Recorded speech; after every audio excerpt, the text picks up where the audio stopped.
বাংলাদেশের রানী দ্বীপ জেলা ভোলায় ইতিহাসের এই সর্বপ্রথম কন্টেন্ট ক্রিয়েশনের মিট আপ হয়েছে। আর এরকম একটি প্রোগ্রাম এসে খুব আনন্দিত।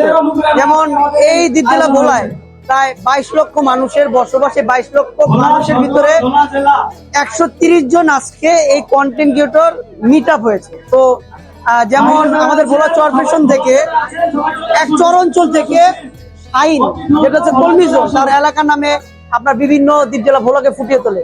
যেমন দিন ইসলাম এক চর অঞ্চল থেকে সে উঠে এসেছে।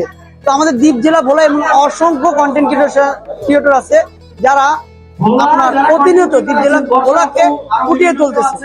তো আমিও আমার কাজের পাশাপাশি যতটুকু পারি, যেহেতু আমি কাজ করে থাকি, আমি আমার কাজের পাশাপাশি যতটুকু সময় পাই আমি সেই ফাঁকে কন্টেন্ট ক্রিয়েটর কন্টেন্ট করে থাকি।